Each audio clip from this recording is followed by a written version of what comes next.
Holy cow! Episode 10, season 6. It makes me feel even older than I am. But anyway, what we're going to do is we're going to talk about the Isaac Newton Award. We'll do the Sportsman Award, and then we'll have at it with Coach Bell. Isaac, you have the floor, my man. Who is the Isaac Newton Award winner this week? This whole week I've been hearing the word entitlement, and I've heard a lot of conversations on it. When I think of this guy, I think of he does not act entitled. He's worked hard for what he does. It's going to be Hayden Stansel from our music department. He's first chair trumpet, but I constantly see him working, trying to do new things within our band. And when it comes to entitlement, I don't think he has any. Well, you better go after his first chair trumpet, though, Isaac. No messing around. Tis to keep. All right, buddy. Hey, I'm gonna bump you back, Isaac. You can stand. See, Isaac. All right. So, hey, the Sportsman of the Award a week is going to go to Nolan Guzman, and that young man is he's got the nickname Shooter for a reason. He's kind of the natural leader of the Fort Madison Bloodhounds basketball program. So, Nolan Guzman, congrats. We're going to give Mama Doherty a shout out because she's always the first person here. Hi, Mom. Yep. Perfect. All right. So, Coach Bell, I'm going to read a bio that was provided for me. Granted, I can see out of my trifocals, so everyone's got to kind of bear with me on this one. So, today we have a very special show for Coach Doherty and us. All of Dog Pound Radio World. We're incredibly excited to welcome a coach who has built winning programs, developed elite players, and has done it the right way for a long time. Coach Steve Bell is currently the head football coach at Augustana? Augustana. I don't want to screw that up, man. I'm like the Harry Carey of the freaking world here. So Augustana College, and was introduced as the 19th head coach in their storied history back in 2015.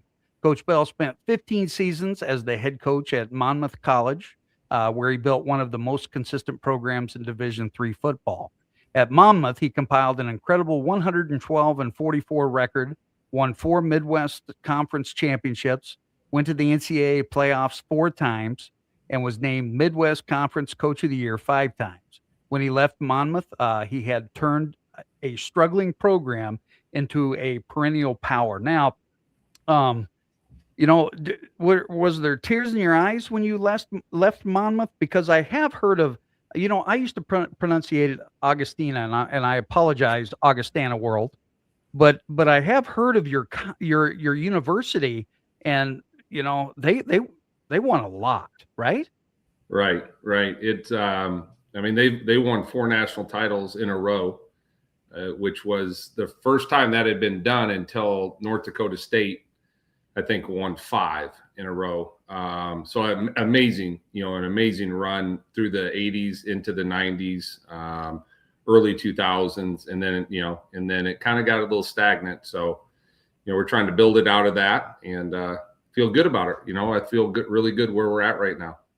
Now, I'm guessing that you're like a flex bone guy and not a spread them out air raid, right? To be honest with you, it just depends on what type of talent we have on the team. I think we're pretty eclectic in terms of what we can do offensively, and it's a quarterback-driven offense. Definitely, no question about that. If we have a kid that can throw it around the yard, we're going to throw it around the yard. And if we're better up front and better at the running back position than we are at quarterback, then I think then obviously we're smart enough to hang our hat on that. But the preference would have to be to have a great quarterback, a great running back, a great O-line, and great receivers, and then you can do whatever you want. 100%. So, Didi, I know you're still giddy, but you got the floor, brother. Awesome. Yeah, Coach, thanks for being on, I should say. Really excited about this. So, I want to start with just kind of what led you into coaching. Did you always know that you wanted to be a coach, or how did that come about? Well, that's a good one. That was a long time ago, by the way. So I'll give you a backstory. So I played at Bemidji State University in Minnesota, and I after I graduated from college, I thought I was going to be a high school coach. That was kind of my ultimate goal, was to be special education teacher and specifically teach. Teach adapted physical education is kind of what I wanted to do, and then coach football and basketball. That was kind of the goal. And was out in the West Coast.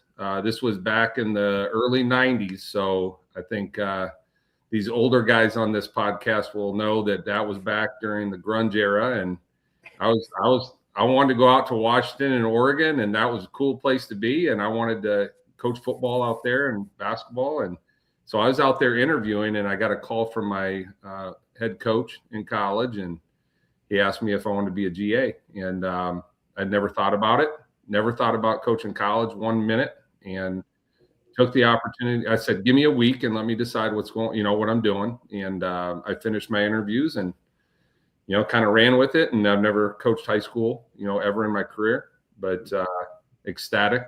I've never worked a day in my life, so I'm good.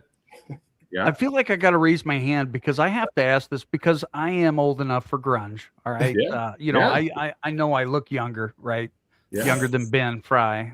Yeah. But in all reality, isn't it crazy how many of those grunge bands were there at the same stinking time? Yeah. No, I thought that was the place to go. I just was really enamored by kind of that scene. And I thought, you know what? Let's go out there. I'm young. Let's go do it. And, but it never panned out. So, I kind of stayed in Minnesota and continued to coach, and then moved down to Illinois after about 3 years. Well, if you want to put a grunge band together, I'm game, man. I'm just going to throw that out there right away. All right. Back to the smart guys. Love it. Coach, you've coached at a high level for a really long time. And that's not a knock on you. It's just it's a kudos to, doing something so well for so long. But what still fires you up about walking in the locker room every single day? I've got, just the coaching staff that I work with. I think, I've had a lot of continuity. And I think one of the reasons, hopefully, is because I trust those guys immensely and allow them to be who they are and bring, what they're good at, to the table. And I don't micromanage, try to give as much of a clear vision as I possibly can and then let them be, who they are. And I think that's important. But really it's the kid, you get a chance to, and I wouldn't have said that, to be honest with you, when I started coaching, it was all about the scheme. It was all about X's and O's. You wanted to be the best coach that you possibly could. But as you get older, you get wiser and you understand that there's a lot more to the game than just, the 60 minutes on a Saturday for us at the college level. And so as I got a little bit older, it was like, the relationships of playing this game is what it's all about. And I've got a good story that I'll shoot at you if you're interested. You just got to stay with me on this one. But we're interested. Yeah, it's but I think just hopefully coaches coach because they get a chance to be involved with those student athletes. And if we didn't have the game of football, we would never touch their lives at all. And so, we have a platform that gives us a chance to build some pretty cool relationships and then play at the same time, play a very, very competitive game that is the best game in the world. And so I'll give you this one because I've shared it with quite a few recruits here recently. I got a call at FaceTime at 12:45 a.m. That's usually not a good call, to be honest with you, at the college level.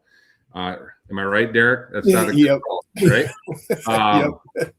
But I got a FaceTime, and Indiana University had just destroyed Oregon in their semifinal game. And I got a call. My wife was like, "Who in the heck is that?" And I kind of showed her, and I said, "It's Rod Ojong." And Rod, was on that FaceTime, and he's in a limo.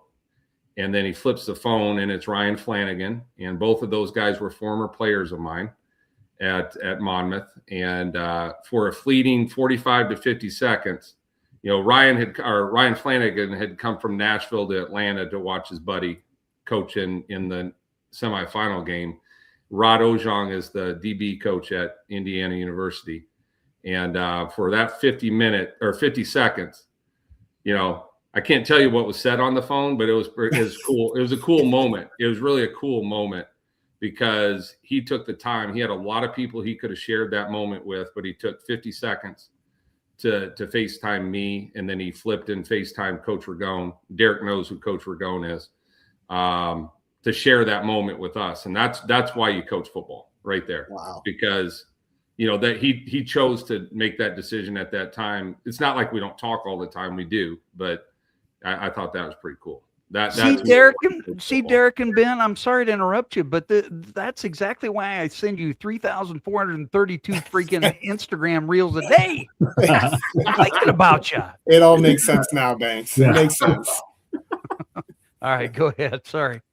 Yeah, Coach, next question here. And this one's a big one for me because I know I didn't get to spend a lot of time with you, but just the impact that you had on me, I can never say enough thank yous for. And I look back at all the things that I put together from being in your program, and a lot of it's in our program. So I want to give you a chance here to kind of talk about where you picked up on some of those things, the impact of coaches that you've played for, and what you took from them.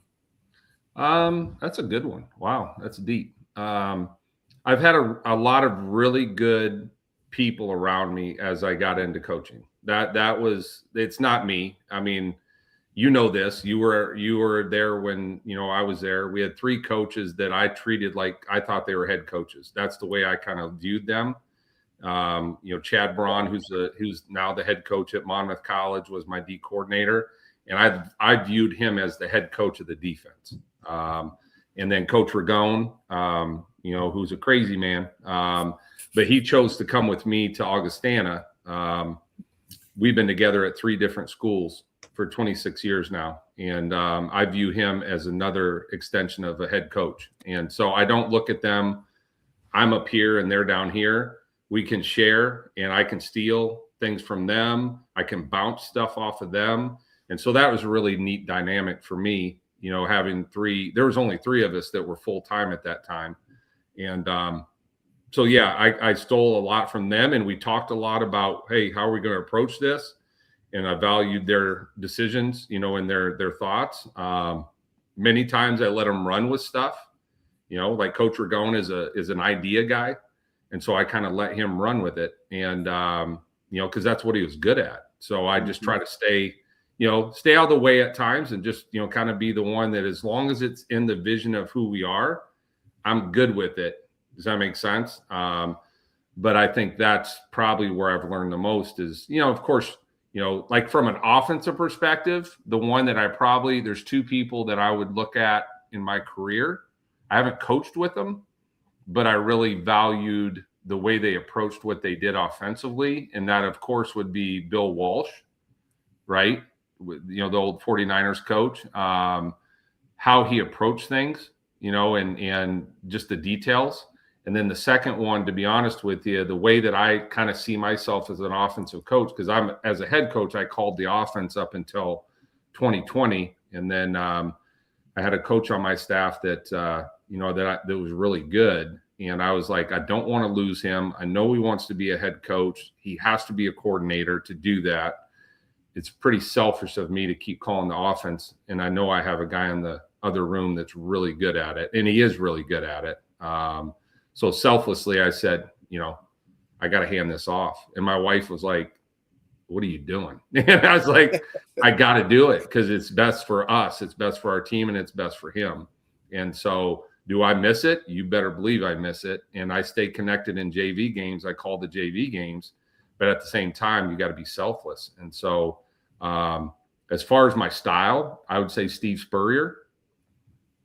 Yeah, that's my guy. Go Gators. Go Gators. Gators. Yeah, that's my guy. That's how I approached offensive football, being unpredictable, just calling the game at times. You call it off a feel, not, everybody's kind of off that script.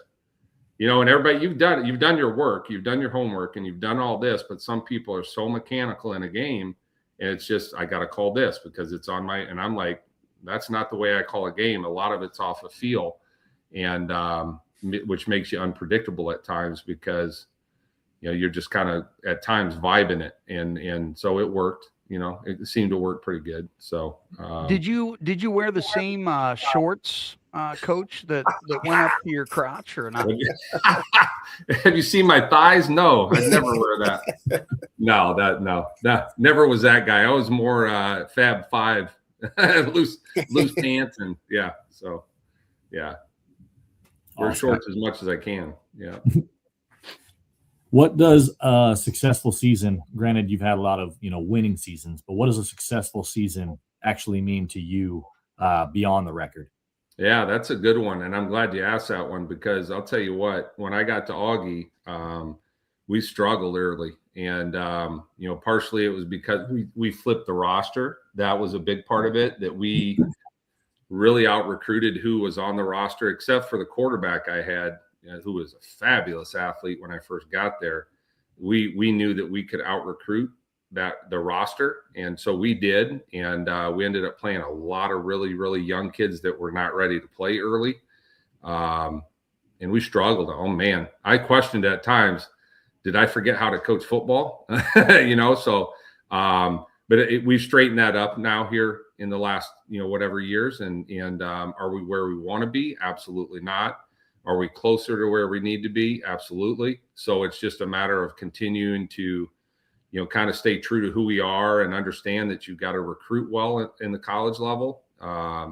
And fortunately, our league is extremely, extremely talented. And we've got a couple teams that are really, really good at what they do.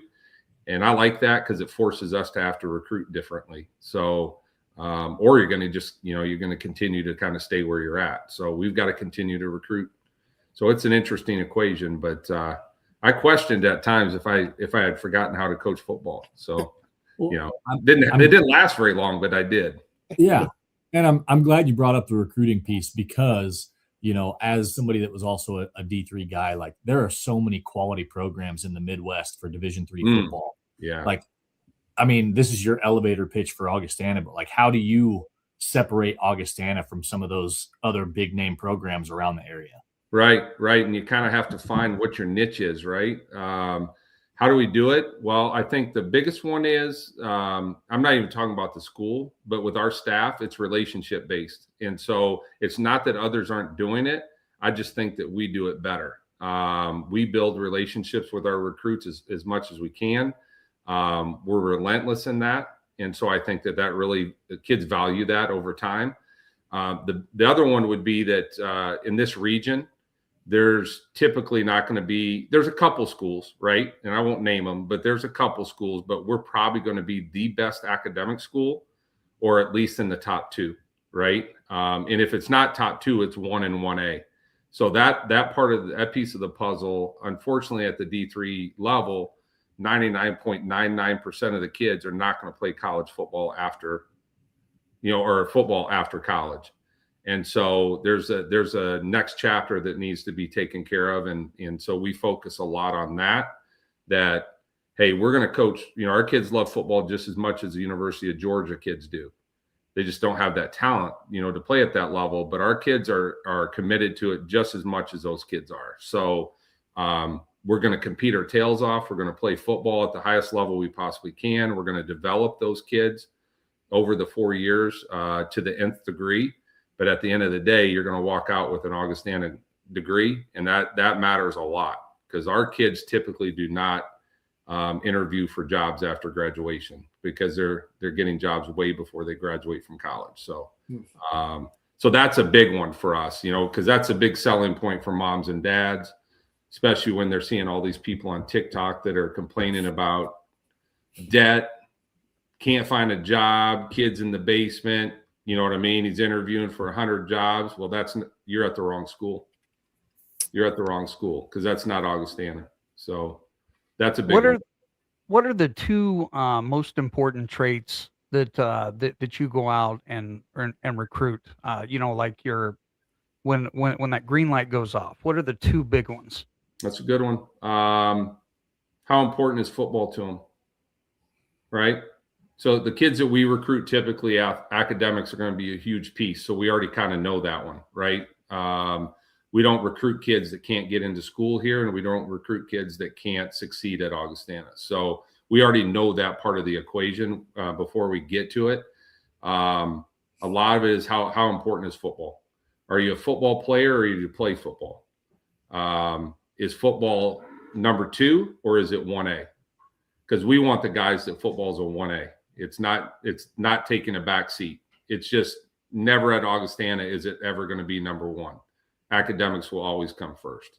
So, but we want football to be 1A. And so that's important, that we find kids that are very passionate about the game.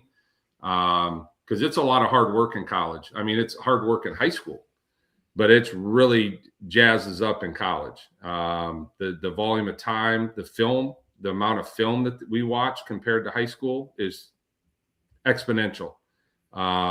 We watch film every day. So we're with our kids every single day. So there's a lot of commitment in college football, no matter where you play, not just at Augustana, but football's got to be important. And then the other one is, I know it's boring and I know that everybody says it, but let's take the lid off their head and find out what kind of man they are. Because I look at the locker room like a chemistry experiment. You put the wrong ingredient in the locker room, that thing's going to blow up. And we've got a good thing going right now. Our kids, we don't lose kids typically. Kids come in, a lot of them, they don't leave. We've got a really good vibe, a really good environment, great culture, however you want to put it. I'm not going to sacrifice certain things just to get certain talent, right? Because if you blow up the locker room, it'll take a decade to get it back to where it should be. And I probably won't be the coach at that time. So we've got a really good environment right now. So we pay attention to that big time. It's exciting. Yeah. Want to go into something that you said earlier. You talked about relationships. And I can attest to that because it was the first time in my life I felt like I was a part of something that was really important and bigger than I was. And the thing that I reflect back on is how you treated everybody the same. It didn't matter if it was Rob Purley or me, the 120th guy on the team. And even when I got hurt and I couldn't play anymore, you always made time for me and always checked in on me. And I greatly appreciate that. Where did that relationship first mentality come from? That one is, boy, I tell you what, I'm not going to say this. I'm not going to say certain things on a podcast because they'll come back and get me.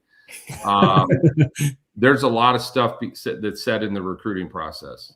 And then when you get there, it's not what it is. Right. Mm-hmm. But a lot of that to me is that's just being a good person. That's just being a person of character. That's being someone who's actually truthful in the recruiting process. And it actually is what it is. So to me, the biggest one is, are you going to be at a place, where when it does go bad, it goes off the rails. That could be an injury. It doesn't work out, right? You've worked really, really hard to get something and it doesn't pan out quite the way you want it to.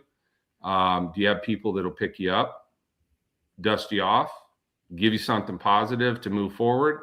Or do they just kind of put you in the back seat? We'll just move on at that point. And then more importantly, and this is something that when my own son went to college, I thought was really important. So when I was listening, I wasn't saying much, but when I was listening, are these coaches going to be here 20 to 30 years from now when something is really, really bad, right? Something way worse than they went through. Are they going to be there to call upon?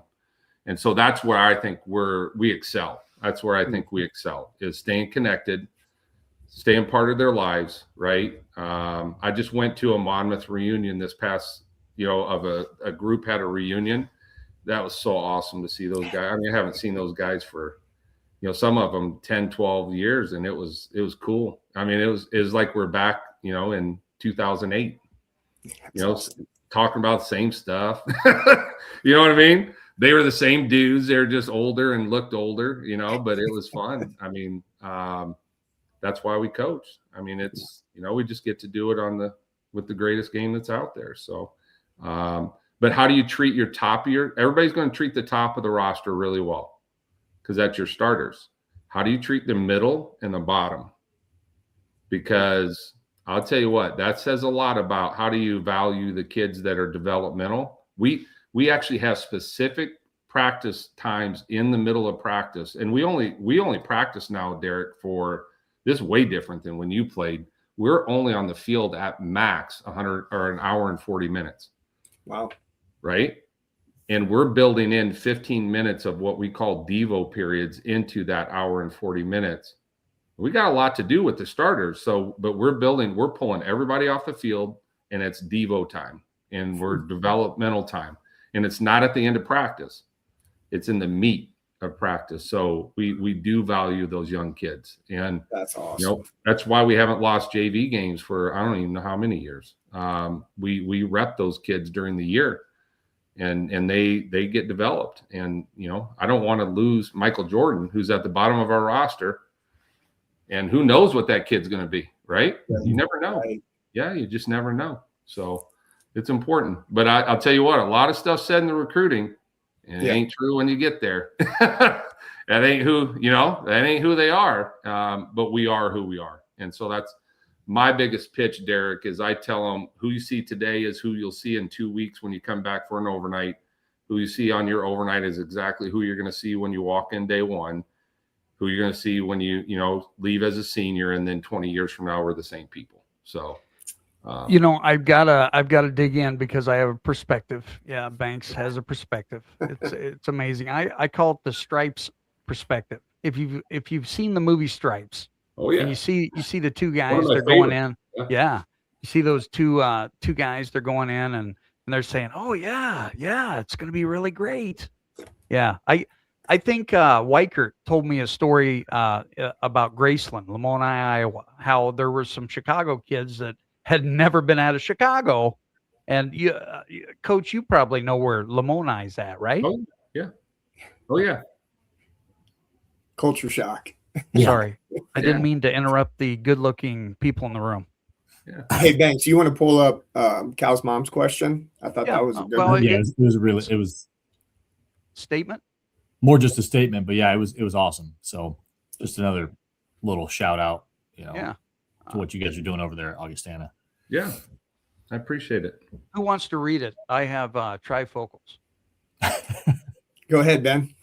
All right. As a parent of a student athlete that wants to continue at the next level, that's awesome to hear how much value is placed on education at a school close to home. So, we talk as coaches, we tend to, have our, tunnel vision at times and talk about, hey, to play at the next level, we got to be doing this, and this. And we tend to forget to talk about some of the education pieces, even though we truly do believe they're important.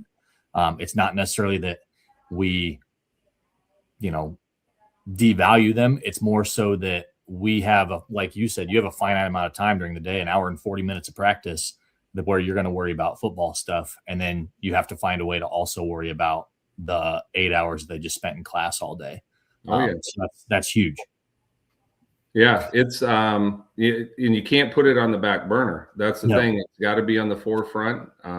You just got to hold them accountable, because they are going to, they're in college. This is the most freedom they'll ever have. It actually is the least structured. I'm not talking about football. I'm talking about the academic and just the day-to-day is the least structure they'll ever be in their whole lifetime. Because they go from high school where every minute's accounted for once they walk in the building to when they leave. Then they're going to go to college, and it's like, man, I got a lot of freedom. And that's either good or it's bad. And we've seen it go both ways. I'm sure we've all seen it go both ways. And then because you see those kids that go off to college and then they're back home after a semester. Well, it went the wrong way at that point. So we do pay attention to that big time, because it's about development. These kids are going to be here for 4 years. They're going to come in at this level. And our goal is to, in 4 years, to tap them out as a person, as a man, and then as a student. And the easy part's the athletics, because that's the fun stuff. It's not always fun, that, but it's the fun stuff. That's where they get to play. And so you gotta make sure you have your thumb on them in all facets, So yeah, it's all about development.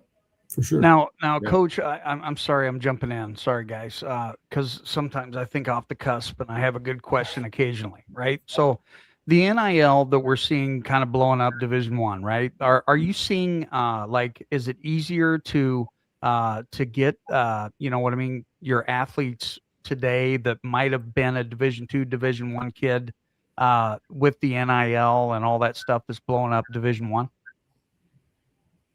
Not yet. Okay. Not yet. It's going to trickle down. It will trickle down. If I only hope that this doesn't stay this way, because I don't want to get on that soapbox, but we're not seeing the repercussions, but we're going to see it in about 10 to 15 years, and it's not going to look pretty because we're teaching some horrible values to kids.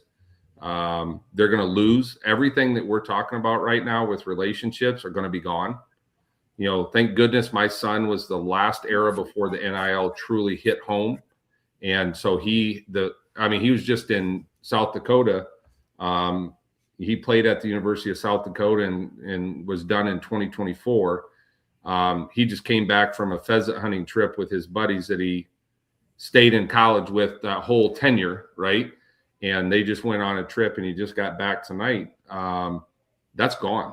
That if they keep this thing going on, those relationships are not going to be there anymore, because it's going to be one and dones. It's going to be I'm leaving this school to go to that school, and you know, basically forget about everybody that I just left at the other school. They're null and void at that point because I'm chasing money. So, and I can't fault the kids. This is an adult problem. This is not the kid problem. But it'll trickle down to us at some point if it stays this way, because there's not enough.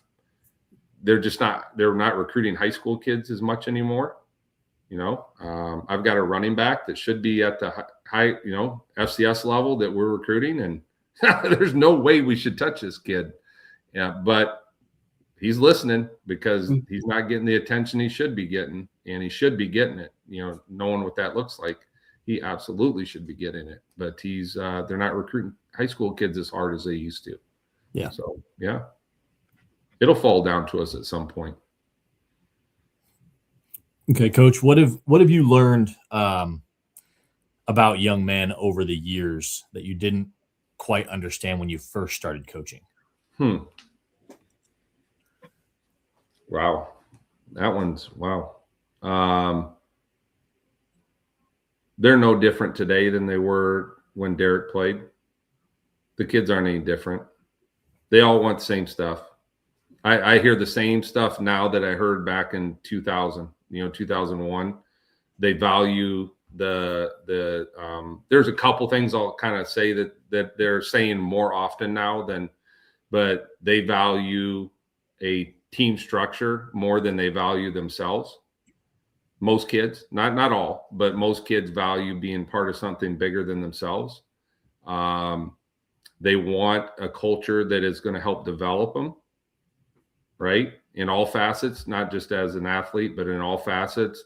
And they want support. They want people there that'll support them, right? Because they know they don't have all the answers. You can tell. And that's 2001 all the way through 2026 right now.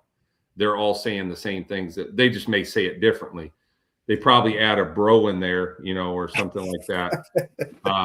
But you know what I mean? They're all saying the same stuff. It's just they may say it a little bit different. But I don't know. I mean, it's I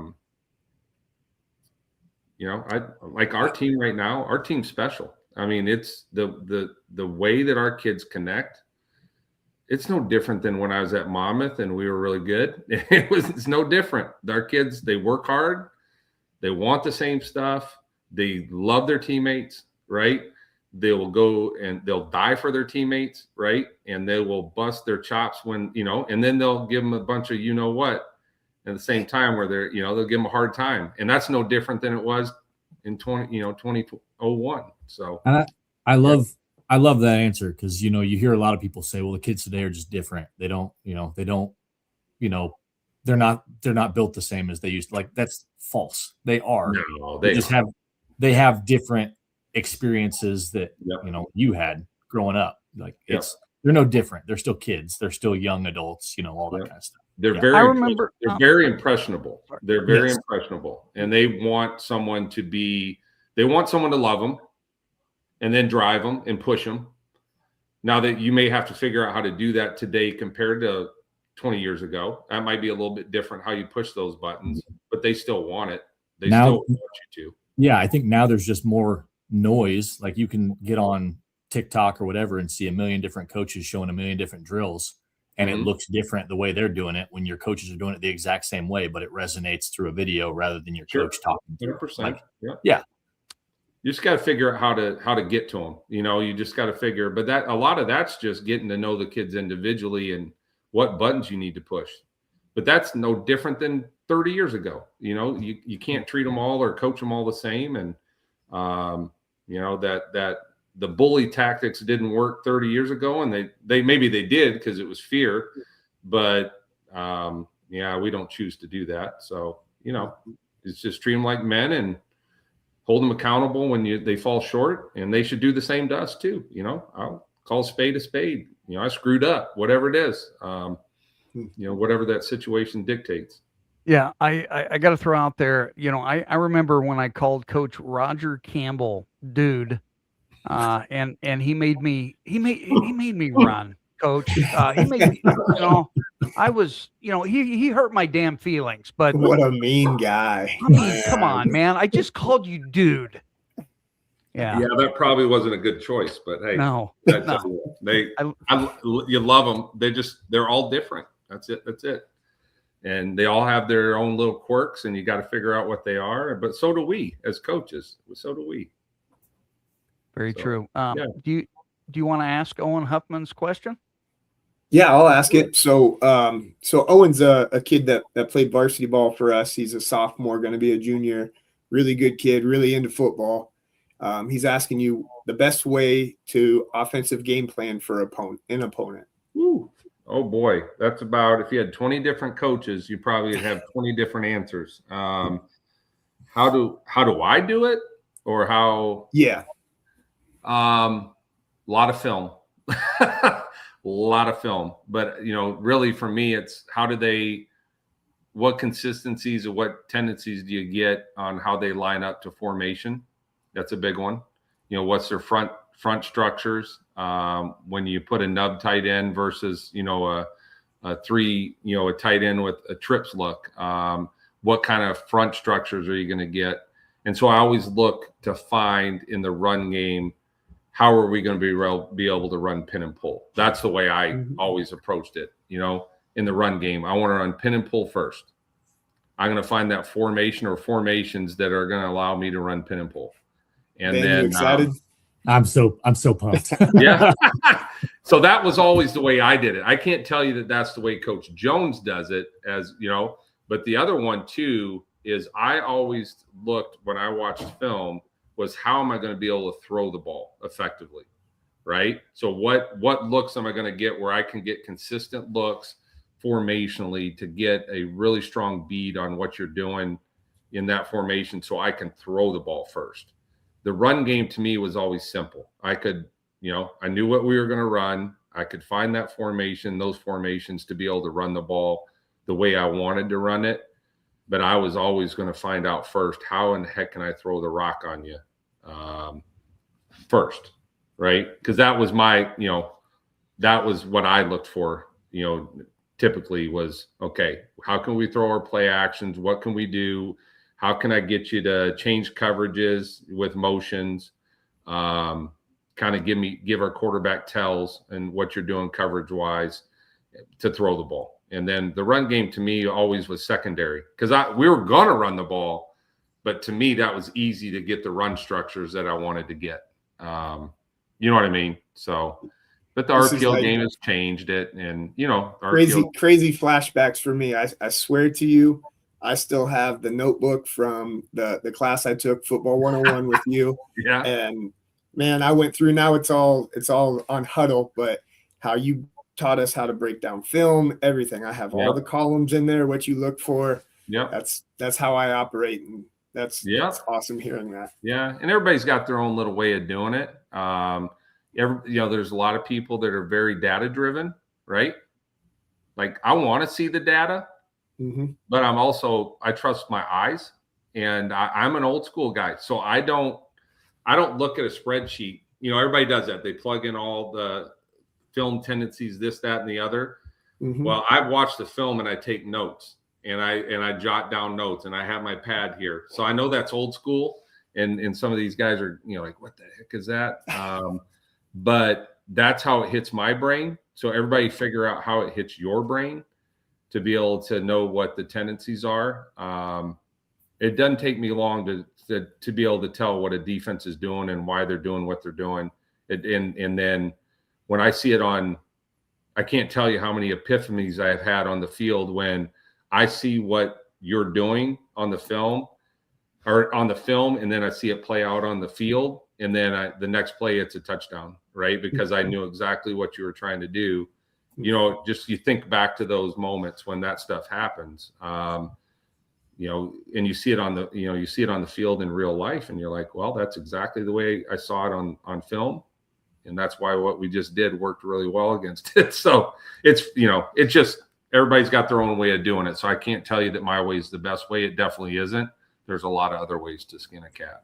See, guys, that's why I was always doing my chicken scratches. And you guys looked at me like, the guy don't know what the hell he's doing, man. I got a quick follow-up for that because it relates to what Bank's just saying is, how much are you spending of your game plan week planning like the kitchen sink, like, hey, if they line up this way, if they come out this way, because they could adjust here, they could adjust, like how much are you spending time at that rather than just looking at the base formation and saying, here's what we can make work. And then, like you said, you like to call the game kind of on the fly.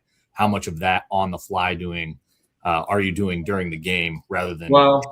And I don't want to sound like it's not planned out because it is. I mean, there were games, everybody talks about scripting out there, and this is, and when we were the best offensively, we went fast.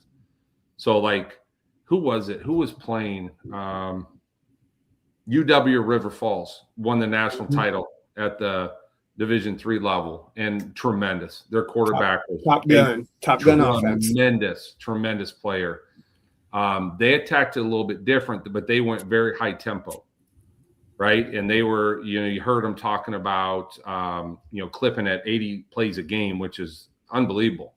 Well, when I was at Monmouth, we were clipping at 84, 87 games. There were games that we were clipping 90 to 95 plays a game.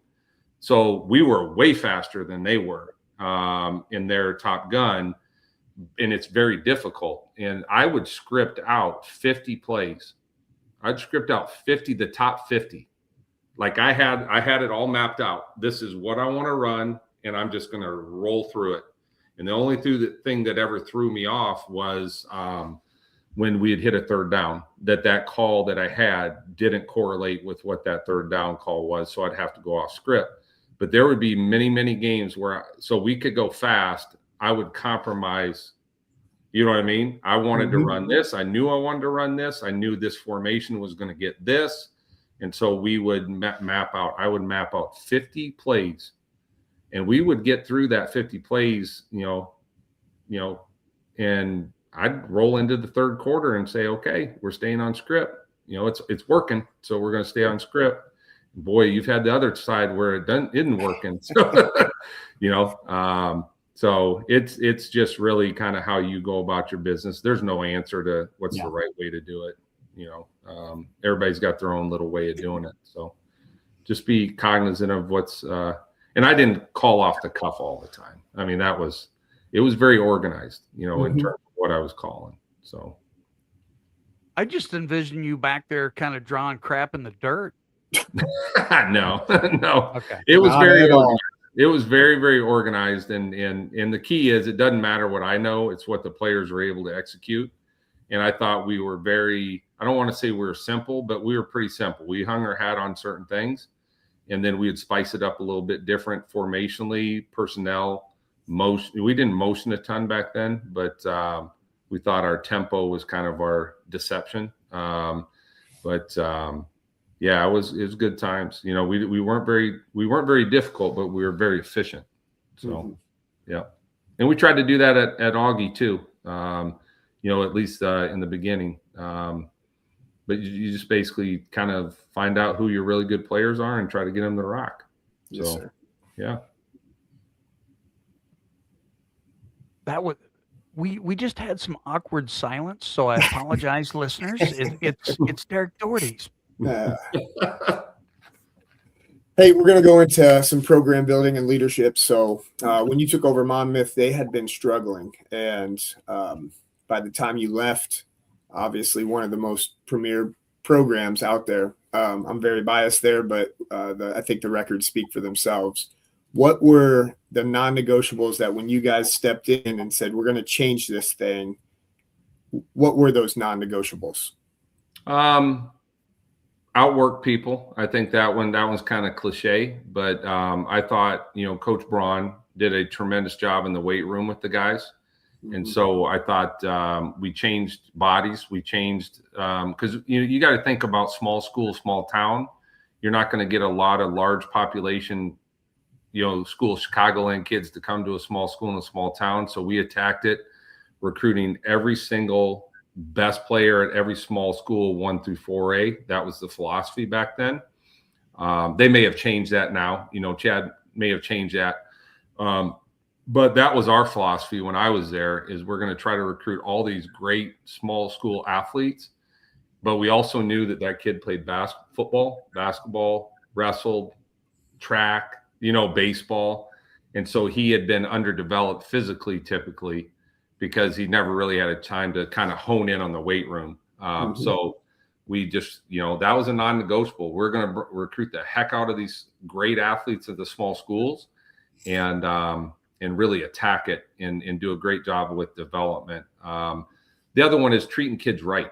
That's a non-negotiable. We're going to treat guys right. And I think when you treat them right, you get kids that are at one school, you can get the next kid to come to your school from that school, and it just pipelines. And I thought we had some tremendous pipelines because of the way we treated players when they came to Monmouth, right? And that's the same here at Augustana now. You just treat kids right, and there's going to be times, you're not perfect. So there's going to be times that, maybe a kid doesn't feel that way, but typically our kids stay and they don't leave. And what that affords us to do is recruit the next kid from that high school, and have success with that, a little pipeline like we've done at Augustana too. So, but I think it really just comes down to just non-negotiable is just, ask those kids to be great, have high expectations of them. And that's usually what you get. And if you don't expect a lot out of them, that's probably what you're going to get. So, we don't apologize for it. We try to, get them to understand this is not easy. And what we're asking you to do is difficult and, it's uncommon. So, let's go be great. And, you usually get pretty good results when you do that because that's what they want. Most of them are willing to work hard, at what they believe in. So, yeah. Implementing culture, all that kind of stuff, it's not something you can necessarily see overnight when you first start out. How do you know when your culture is, actually working? What are the signs that you're looking for? That's a good one. That's a really good one. You're 100% on that one. It doesn't happen overnight. And it took a minute at Augustana for us to get it implemented because not that it was bad when we got there, but it wasn't good. And so we knew that we had a lot of work on, in front of us in regards to that. So we were the easiest for us. I know it's harder at the high school level, but you do get them earlier than we get them. So you get them through the young kids all the way up where we get them and they're coming from all these different places and come from different backgrounds. And some schools were really good cultures and others were maybe not great cultures. But really it's just laying out an expectation and then staying true to it and holding them accountable when they fall short of it. And how do you know it's good? When your kids care more about their teammates than they do about themselves. And it took a minute for us to get there, but I'll tell you what, we got it going on right now. And where we're at right now, and we had it going on where I was at before I came to Augustana. And that you can tell that we had it there at Monmouth because of the way they act now, 20 years later, right? How connected they are still. And we have that same vibe going right now at Augustana, which is cool. Kids, they eat with each other, right? They hang with each other. You know, who knows? I'm not going to say all the other stuff they do with each other, but they everything that they do is with each other. And when you have that, you got it going on, because that's what you ultimately want, is they are around each other. They love each other to death. And you can tell by the way they treat each other. You know, they give each other a hard time. You better believe that. But at the same time, you can tell that they really care about each other, and that matters the most. So, Great. Yeah. We got another parent question here. In the recruiting process, what's one thing you want to see to make you respond and ultimately visit when a student reaches out to you? Boy, that's a really good question. This is going to sound so bad, but it has to be this way. It's the helmet on. I hate it. I don't like it, because there's so much more to kids than with the helmet on their head. But the helmet on is what gets them in the door. Now, we love pulling the helmet off, because that's what it's about. There's so much more to them than being just football players, right? They just happen to be really good football players, right? But that's what ultimately, and sad to say, that's what gets them in the door in the recruiting process, is they've got to have what we're looking for with the helmet on before we ask them to come on campus. Does that make sense? So, and that sounds so impersonal, but it has to be that way. It just does, because that's the separator from high school to college. Is, do you have the talent? Do we feel like you have the skill set to carry on into college?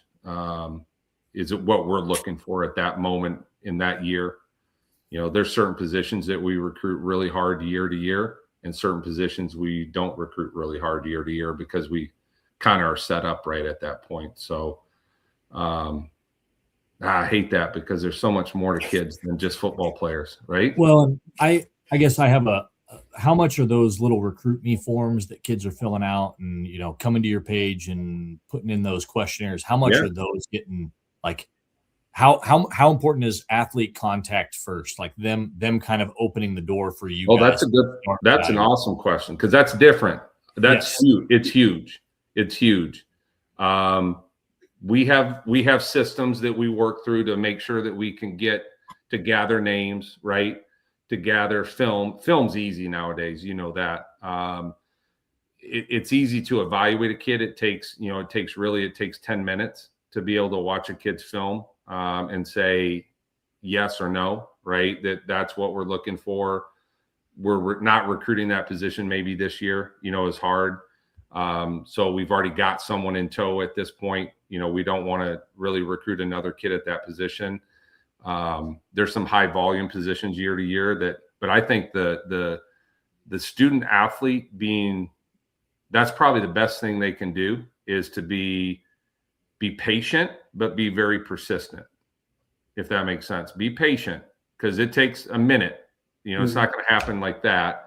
So be patient, but also be extremely persistent in the recruiting. So don't wait for someone else to send your film out. Everybody can get emails now, right? Everybody can get emails. If the film speaks volumes, there will be contact. There will. If the film speaks volumes, there will be contact by a coach. We don't delete a button. We don't hit the delete button. You know what I mean? When we get an email, we'll watch the film, and the response is, going to be positive if the film speaks out. So I always say too, another one, really, this is my philosophy. Doesn't have to be everybody, but you better have your best 6 plays because I'm watching 6 plays. That's it. And you better make me want to watch the 7th and 8th play. Put your best stuff in the beginning. Awesome. Does that make sense? Put your best stuff in the beginning. That's great. Because if the first 6 plays aren't good, I'm not watching 7 and 8. Right? If you're a receiver and you're running vertical for 6 plays, I'm not watching 7 and 8, because that's not what you do in college. I want to see you change direction. I want to see you run over the middle of the field. I want to see you catch contested balls. You know what I mean? not vertical balls, but a contested post route, that kind of stuff, slant ball where someone's hanging on your back. Yep. Give me your best 6 stuff, your 6 plays. Cause then I'll watch 7, 8, 9, 10, cause you got me excited about it. So, that would be the best advice. And be patient, but be very persistent. Get your stuff out there. Don't wait for coaches to do it. You don't really, I shouldn't say this because I'll get in trouble for it, but you don't need recruiting services to do it. Everybody else, everybody can grab an email. Everybody can grab an email, but it takes time too. It takes time. So. All right, so I'm going to jump in. I'm going to be the elephant in the room because I want to make sure that this conversation happens before, we'll end our first segment. You know what I mean? As we near this hour mark, Coach, I could sit here all day with you, but I do want to throw out there that I've known Didi for a long, long time. I've heard stories about you and how you've impacted his life, and just our last 50 minutes or whatever. I've seen what you've instilled in him, and what he's doing with kids. And dude, it's all good stuff. I called you dude, so I'll go and run after I'm we're all done right with dude. Yeah, Right, sorry, man. Make sure you record that run. Yeah. Sorry, bro. Just don't bro me. Yeah, the bro, I don't get that one. So I don't like that one either. I'm No. going to let Didi jump in now.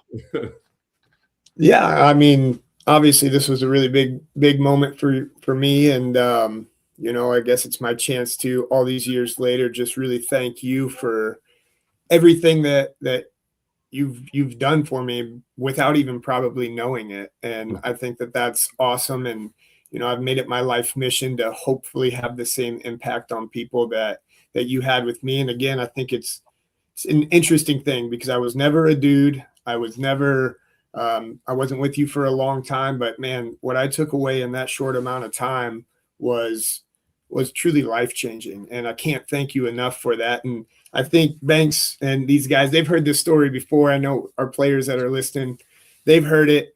My favorite recruiting, when I went over to Monmouth to be recruited by you, I remember listening to you talk, and now that these guys have had the opportunity to do it. But my dad was a real quiet guy, didn't say much. We got in the car and he said, "Well, what'd you think?" I said, "When I grow up, I want to be like him." And my dad was probably thinking, "What the hell? What's wrong with me, man?" But way to go, Didi. It was not a backhand to him. I knew there's something special about you, Coach, and I cannot thank you enough. Well, I appreciate it. That makes me feel good.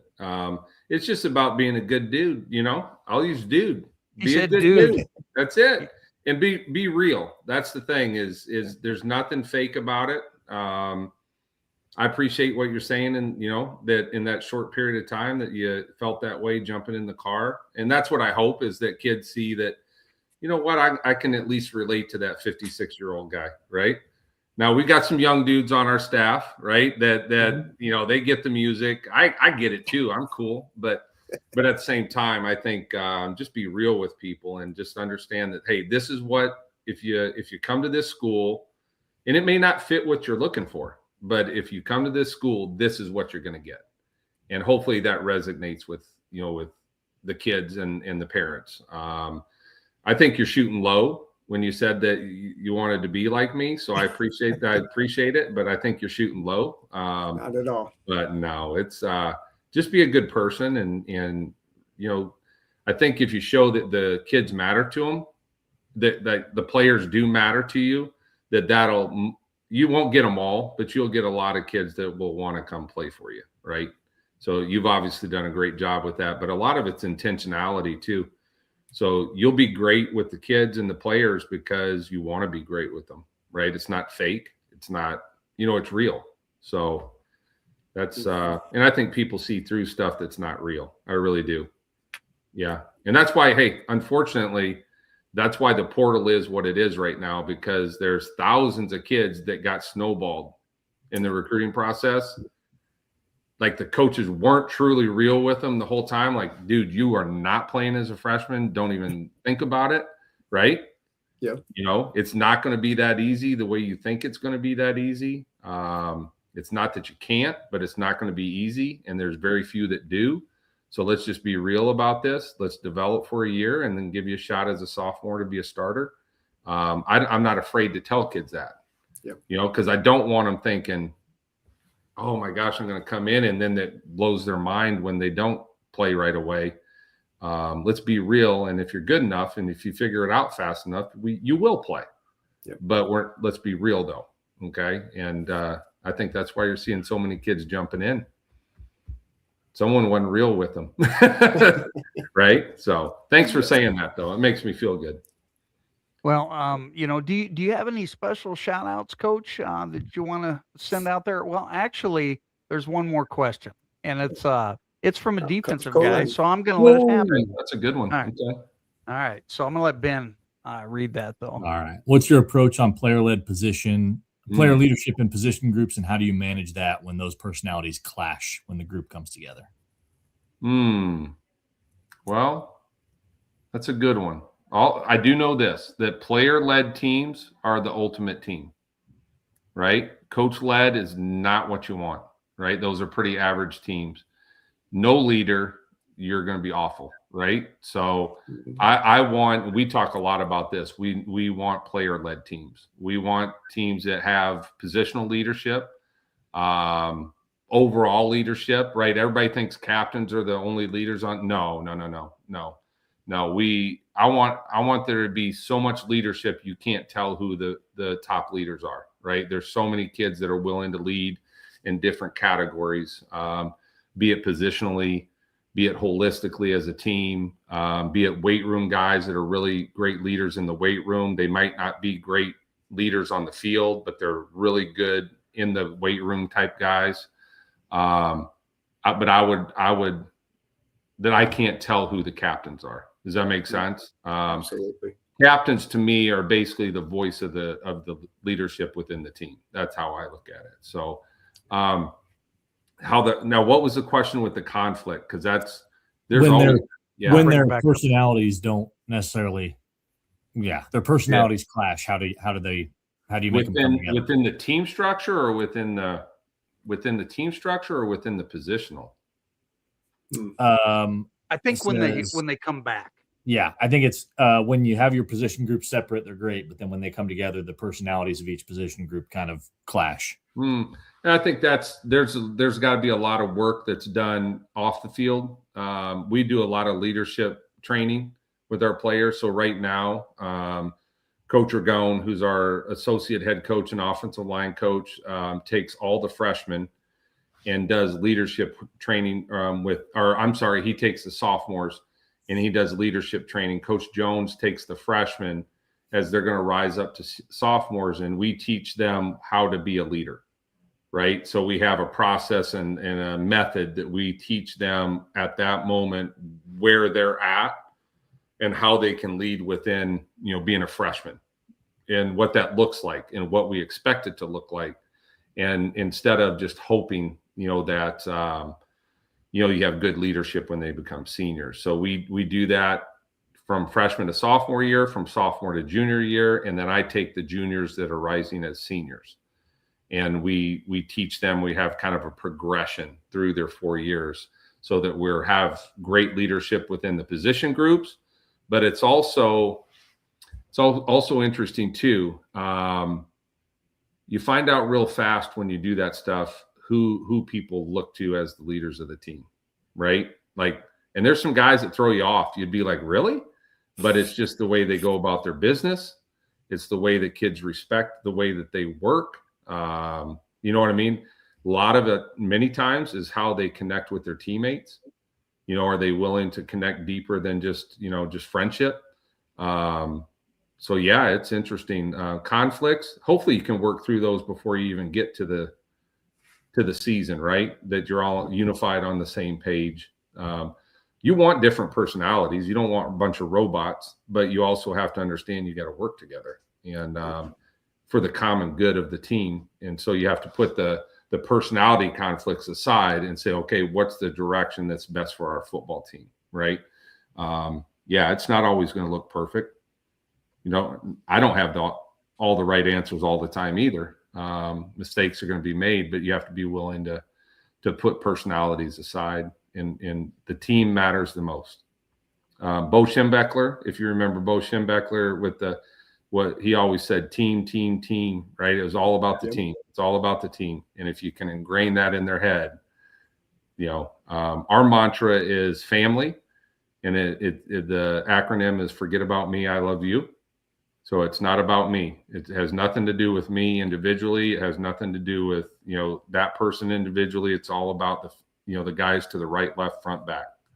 So that's what we preached, Derek, at Monmouth, was it's about your guys. It's not about you individually and how it affects you individually. So let's get past that and understand that the team matters the most and your boys matter the most. So absolutely. Yeah. I think if you can get them to believe in that stuff, it'll deflect a lot of the individual personality conflicts. So that takes time, though.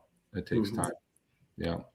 Well, Coach, sometimes guys got to call each other out too and say, that's true. Knock that, what off. So, yes. But yeah.